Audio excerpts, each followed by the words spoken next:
Why do people tune out on me? Why don't I seem to learn as well when I'm in class? Why do my students get bad grades? Why don't my attempts to communicate with people work out as I expected?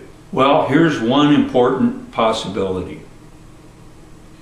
It may be due to the Scotty Dog Magnet effect.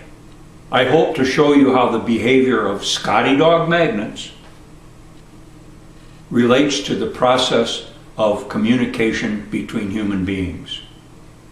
What, you may ask, do Scotty Dog Magnets have to do with communication? For that matter, what the heck are Scotty Dog Magnets?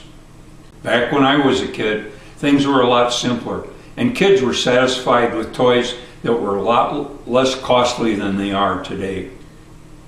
One such toy was a pair of simple bar magnets with tiny little cast iron dogs attached to them. One white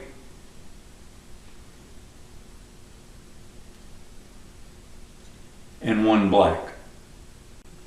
If you bring them close together, head to head on a flat surface, they jump together with noses touching.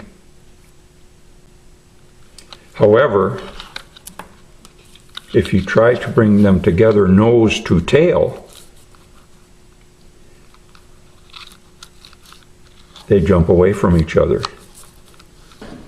So what does this have to do with communication? Bear with me for another minute.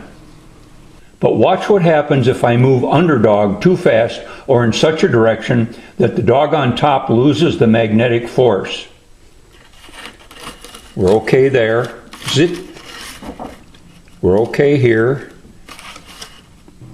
But watch what happens if I move the underdog too fast or in such a direction that the dog on top loses its magnetic force.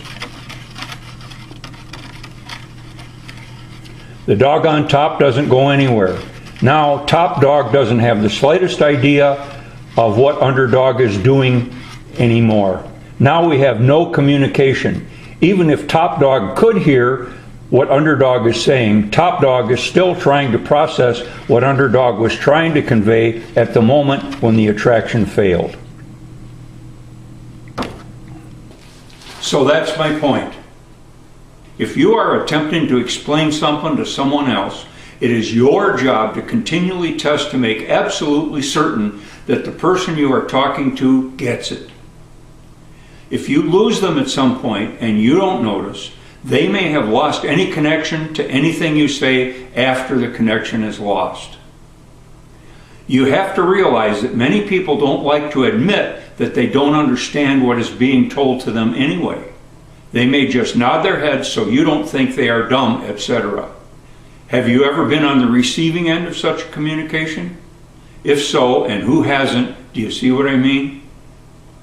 If you are on the receiving end of a communication and you get lost like top dog, I submit that it is your job to stop the data transfer right there and ask for clarification. After all, who has the most to lose if things go wrong?